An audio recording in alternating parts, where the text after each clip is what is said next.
Hi, everyone. Welcome back to Liftoff. I'm Jeanniey Walden, your host. Here on Liftoff, we're going to have fun with a purpose.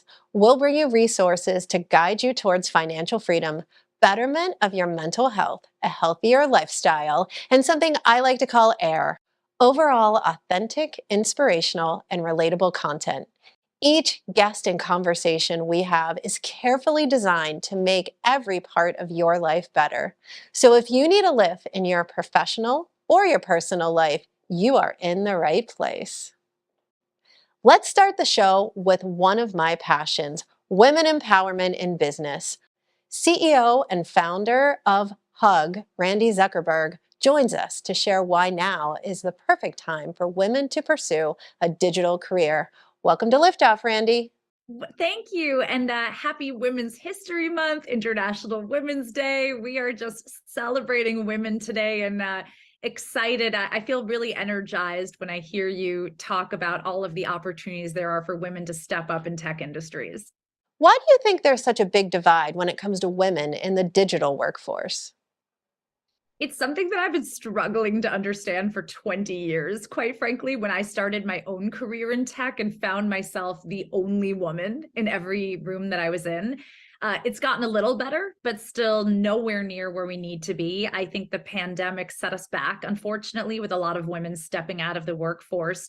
But there are some really exciting opportunities right now. Huge explosion in cutting edge industries around space, cybersecurity, artificial intelligence, blockchain, you name it. And those will provide countless opportunities for women to get in on the ground floor and not be left behind. And what can we do to close this gap? What educational opportunities are available to women right now who are looking to get started or thinking about making a career change? I love this question. First of all, we need to put the myth out of our head that you have to be a coder or an engineer to have a tech job. That is not true. You can have an incredibly meaningful career in tech without having any of those technical skill sets. I think it's very important to pursue lifelong education and upskilling. I'm delighted today to be teaming up with DeVry University. They have an incredible program, the Women in Tech Scholars Program, where women are surrounded by other women, mentors, professional experiences, credentials to kickstart a career in tech or up-level yourself in tech. And I would definitely say to surround yourself with a strong peer network is something that's incredibly important for women stepping into a male-dominated industry. Okay, so what's your advice for someone who's thinking of making a move into a digital career? They're just not sure. Yes. Well, first of all, whatever your passion is, there's a tech career around that passion. So I definitely want to encourage women to not feel like they have to be working in traditional tech or be a coder. Whatever your passion is, there's a tech job out there for that. Second, education and upskilling is so important. The careers that will be hot a few years from now don't even exist yet today. So the best thing that you can do is just keep learning with programs like DeVry's Women in Tech Scholars program, even just reading podcasts. I try to spend time every day learning and growing. Wow, thanks so much, Randy, for the empowering information. Likewise, thank you. Don't go away. We'll be right back with more after the break. Dr. Adam Rubenstein is an award winning board certified plastic surgeon, well regarded for his outstanding work and cutting edge, non invasive, and surgical plastic surgery procedures for women and men. Dr. Rubenstein joins us now with tips and information to guide us and the public about the ever growing topic of plastic surgery. Thanks so much for being on the show, Doctor. It's my pleasure. Thanks a lot for having me. So, Doctor, we can't scroll through social media without seeing the ubiquity that is plastic surgery today. Why do you think these procedures have become so popular? Well, I suppose everybody wants to look and feel their best. And, with social media, it's become so mainstream. Everybody is talking about different procedures, what's hot, what's not, and also talking about things that have gone wrong and problems that people have had. So it's just become front and center. So everyone's aware of it. It's more accessible than ever before, and it's popular. And it seems like no matter where you turn, you're seeing different types of stories, some positive, some negative. All plastic surgery and surgeons, for that matter, are not created equal. So tell me about your practice and your voice as a patient advocate. I think it's important as a board certified plastic surgeon myself to be outspoken and trying to educate people because it's not easy to know what the best choice might be. It's not easy to know what is a real plastic surgeon, because especially now as we're talking with social media, everybody stands up and calls himself a cosmetic surgeon or even a plastic surgeon, and not everybody who takes these names is properly trained and board certified and really qualified to do this kind of stuff. It's one of the reasons we see so many problems in having certain procedures done. So, my role, I think, besides just taking care of my patients, is to try and educate people in general. I think I'd like to see everyone have all the information they need to make their best choices. And that's one of the big things that I try and do. Real transparency in the world of plastic surgery. And I don't want to scare everybody, but I know that some bad things can happen when you choose the wrong doctor or you choose the wrong facility to go to. What have you seen go wrong if you don't pay attention to these fundamentals? Well, I've seen way too much, frankly. But I mean, the typical things are infections and bleeding, and I mean, all the way up to very serious things that can be life-threatening and cause death. And we've seen that in South Florida. We have way too many of those popping up in the news. Uh, I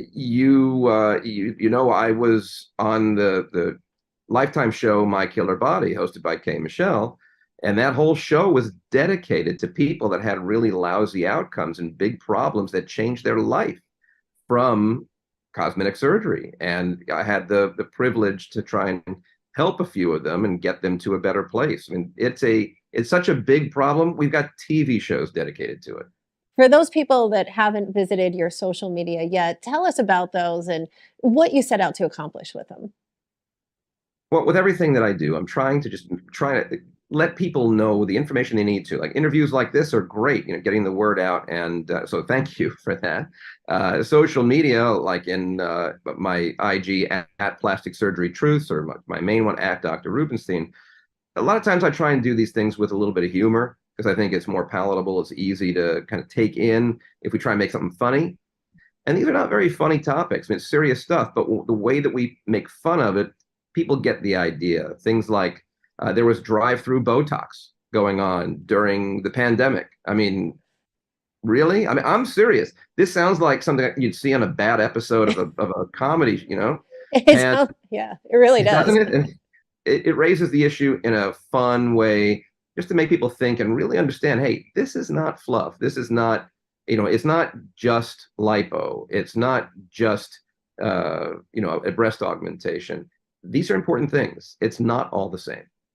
This was such a fascinating conversation. Thanks so much for being on the show. Thanks so much for having me. I hope someone's learned something.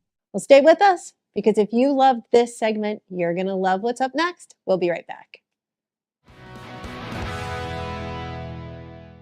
Our next guest is author Amy Lobel, an award-winning winemaker, entrepreneur, and author of Wine Weddings, the ultimate guide to crafting the wine-themed wedding of your dreams. So she's here today to join us and share information on why 2023 has been declared the year of wine weddings. Amy, thank you so much for being on the show. Thank you for having me. I'm thrilled to be here.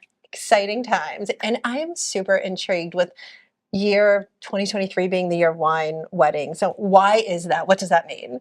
Well, I'm a winemaker by craft, by trade. That's what I do. But I also love to host events and especially weddings. And at my two wineries, we host over 100 events a year.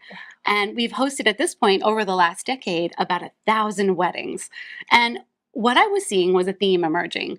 I see couples constantly stressed, overwhelmed, really burdened, really freaked out about their upcoming big day instead of just enjoying it.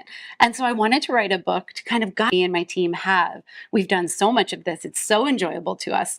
And I said, gosh, this has got to be easier. I've got to make this easier for these poor couples. So we wrote a guide to helping folks plan a wedding through the lens of wine, and wine being the central core theme of the wedding. What's unique about what you do? I mean, you're one of the first women winemakers, and I know it's a small percentage. Why do Yes. you love what you do so much? Oh gosh, I love making wine. It's such a creative field where you can really make a difference and really make an impression. And many of our events are focused on educational things, so you can come to the winery and learn if you want to, and let folks know, especially in New England, which is not kind of a normal place to have a Right, winery, right? right, right. I especially wanted to break open that market in New England and get folks on board with great food, great wine, and great learning opportunities. Such a fabulous idea. And what are some of the specifics, some of the tips that you've learned about creating the best wine wedding, the best wine related event? Whether it's a wedding or whether it's just a party, a dinner party you want to throw at home. So, my idea, of course, is to theme it in the lens of wine. And I think that's a great choice for us. But any theme will do this for you. It will help you focus your decision making and help you have less choices. Sometimes less choices is good. And that's what's going to actually make things a little streamlined and a little easier for you. And in the case of wine weddings, you simply take your wedding and say, okay, I want to have a wine themed wedding. And that goes from everything from your venue choices, perhaps, to your color schemes. Think of gorgeous color of Chardonnay and the gorgeous color of grape leaves. Perhaps that's the theme you want to lean into. To your decor. So maybe some cork accents, cork boutonnieres for the gentlemen, cork decor ideas for the ladies. What a fun conversation. You know what would be even better right now to end this conversation? A taste of this amazing wine. Let's have some. Yeah. Yes. I'll pour you a little bit of white. Perfect. This is our Seyval Blanc. A fun fact is that you can grow grapes in New Hampshire, even though it's a little bit cold in the winter. This is Seyval Blanc. It is good to, but sometimes in my vineyard, we get down to negative 18 degrees. And so it'll survive that. And since we're going to drink it out of your Jeanniey coffee mugs, Yeah. cheers. Cheers. I I'll drink love to it. that. All right, Amy. Thanks so much for being on the show. This is Thank so you for much having me. fun. It's so good. It's so good. It's so great. good. Everyone should have this. After the break, we're going to take this wine and we're going to keep chatting about more supporting of small businesses like Amy's and boosting our communication strategies. So stay with us. Welcome back to Liftoff. Our next guest, Alan Levy, is a serial entrepreneur who believes in building and supporting businesses that improve the way people communicate. Alan's also the CEO of an incredibly powerful and awesome company called Alchemy Works. They're an agency of experts in engagement who deliver efficient, data-driven CRM support for both email and SMS. And if you are a small business owner or a large business owner, you probably need their help or at least some of their tips today. So we're going to get that. Alan, welcome to the show. Thank you. Great to be here, Jeannie, and I appreciate this conversation. Absolutely. So as businesses and consumers are both struggling to keep up with rising prices, changes in the market, tell me from all of your expertise and advice, what's the most powerful way that people have to communicate today? How can they take advantage of a communication path to make the most of these crazy times? So in today's times, your existing customers are your best form of revenue. It's getting more and more expensive to acquire new customers. So email, which is your most efficient channel to communicate and have a conversation with your existing customers, and SMS has come into the marketplace as even to augment that and add to it. And being good and efficient about those two channels can really bring a lot of money to your bottom line. So you are suggesting that businesses can improve their results if they have better engagement with their customers. And I'm sure in many cases, customers would love that. But for the average customer, what's the benefit for them? They're not receiving 1,000 messages a day and being happy about it, but I feel like you have a secret about messages that they do receive. There is. So for every business or every industry to survive, there has to be a dual benefit, right? There has to be a benefit to the business, but there has to be a benefit to the people who are using that, the recipient of email. And how often have you gone and just remembered that you need something and you quickly just do a search of your inbox, and there it is, an email from 3 or 4 days ago with a discount, a promotion, both the product that you need. So if you didn't have that email in your inbox, you may not be able to get access to that pricing on that product. That's awesome. That's awesome. And actually, I just did that last week for someone's birthday. I was just like, oh my gosh, I need to order them flowers. I know 1-800-Flowers sent me a coupon, and I went back to my inbox. So the power of search of email, right? It's amazing. It's really amazing. And it's something that's so consistent and simple for businesses to take advantage of. And you've been doing this a long time, 20 years. Your company has helped other companies maximize their revenue potential, engage with customers, improve that audience engagement. But how are you adapting to all the new technology out there? Chat GPT is like the hottest conversation right now, especially when it comes to subject line writing and other email copywriting. What's your company doing to take advantage of that? So first, yes, we do. We have over 120 active brands that we work with today, and it's multiple historically. We are jumping into ChatGPT. We think it's phenomenal. We've integrated it into our proprietary tool, Subject Line Pro, that ranks subject lines. And now you can get your suggestions from Subject Line Pro through ChatGPT. And so we're embracing new technology. We're even looking at ChatGPT to do some of our analytics work on the back end, write code. Yes, it's we jump in, feet forward to every new technology. That's great. It's great to know people can rely on an agency like yours to help them.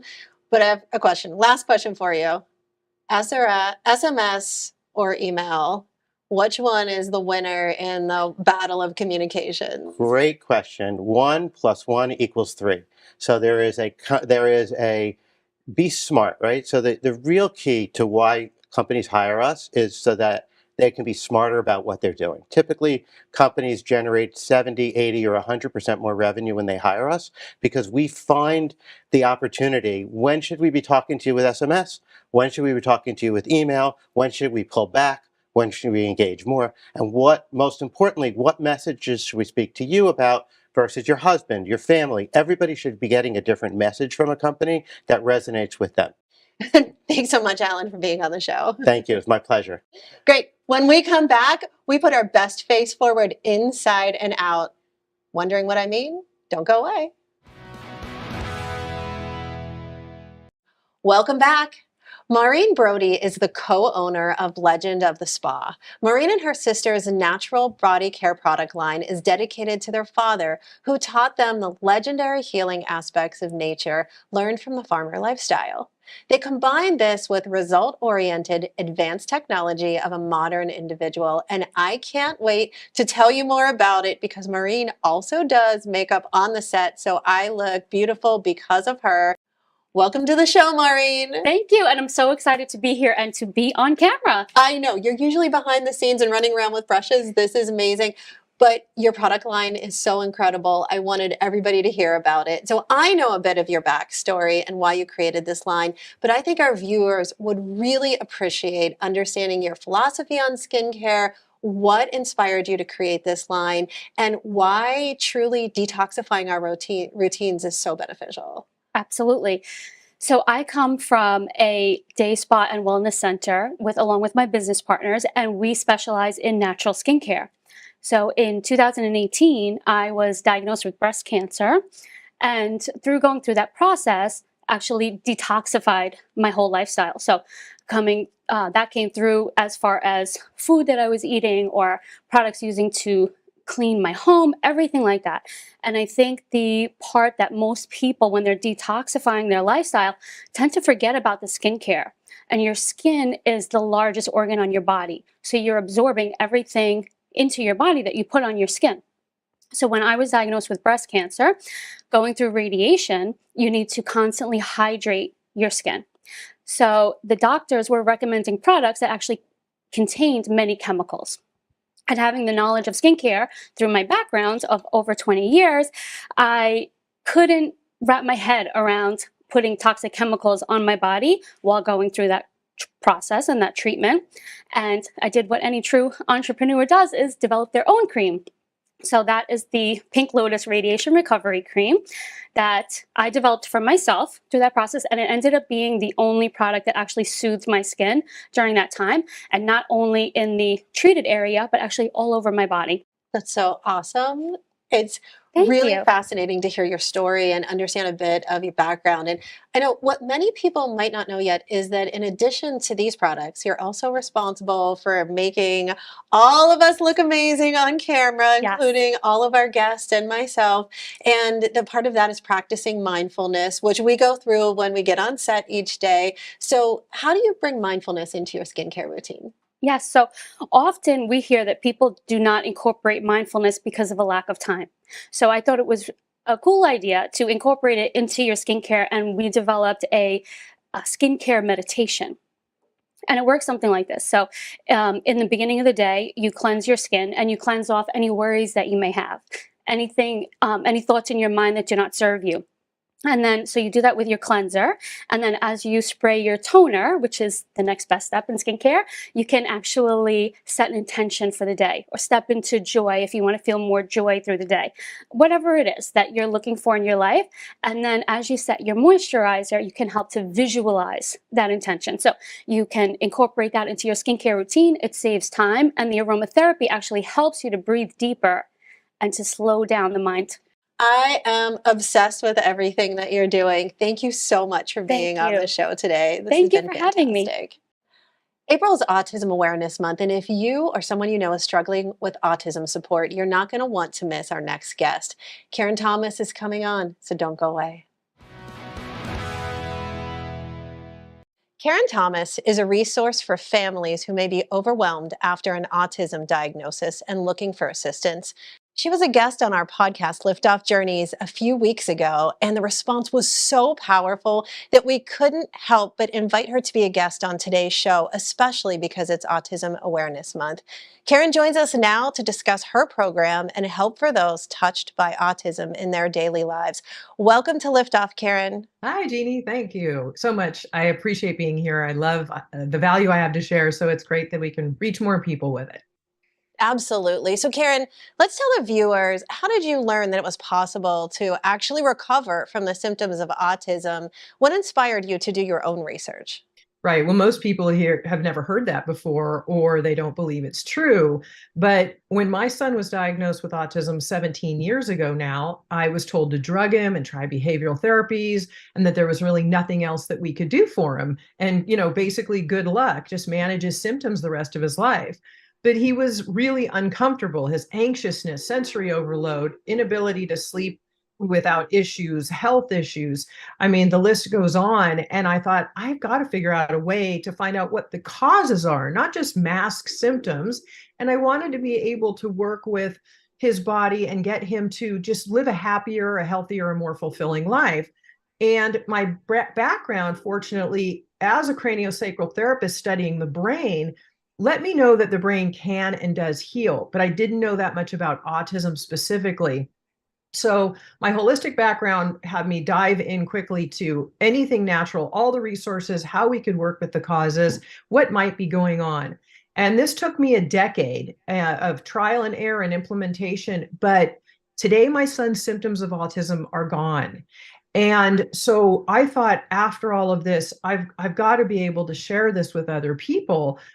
Because now he's a college graduate living independently on his own with friends. His life is much different today than it would have been had I not done the work that I did for him.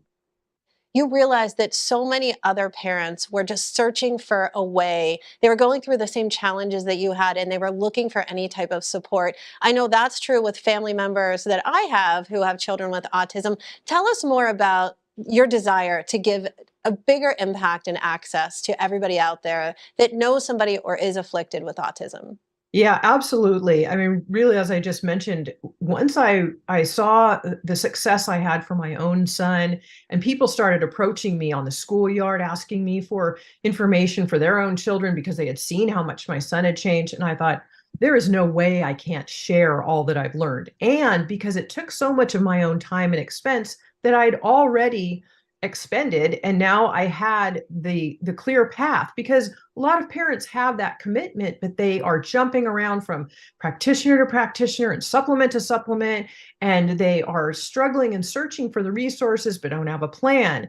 And so, knowing the challenges, I decided that I had to create a unique program, which I have done, to walk parents through the steps in a sequential order, because that's very important also, and step by step. And it had to be A to Z and complete, because so many programs out there, things are incomplete. They're just a little bit of diet and detoxification, or they're jump around. They really don't have a plan to follow, and it's usually not a thorough plan. So they fall short of results, and their child plateaus on the autism recovery process.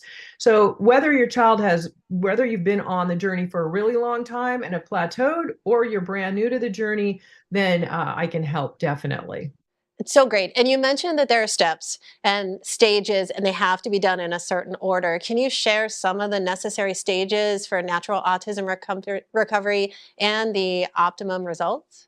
Absolutely. I mean, without a plan or a blueprint, you're just jumping around, and you definitely do fall short of those results. So what I call it is the 4-stage process, because first you've got to do everything to heal the gut. The gut controls the brain, and there's a lot more to this, and diet is a huge, huge piece of it.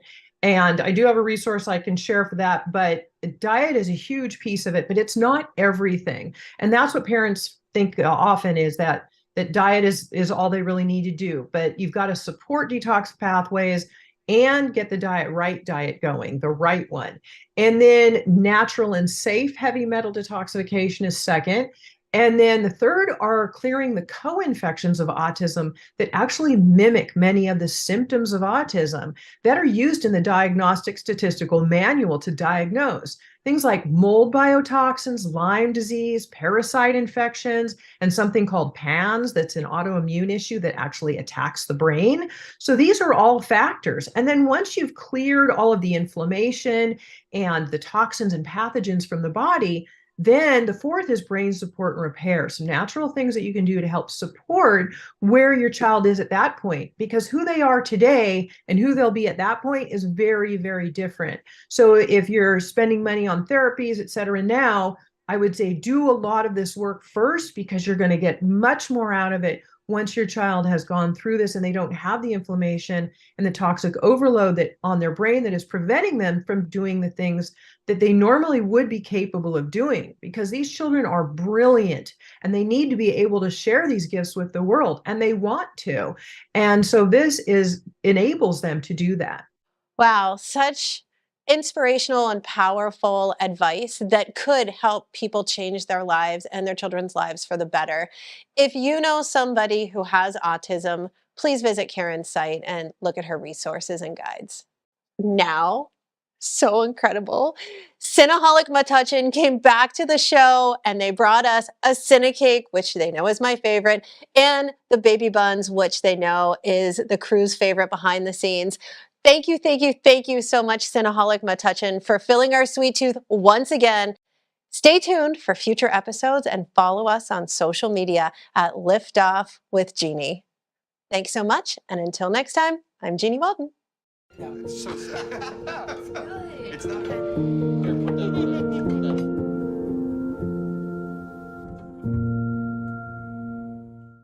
The preceding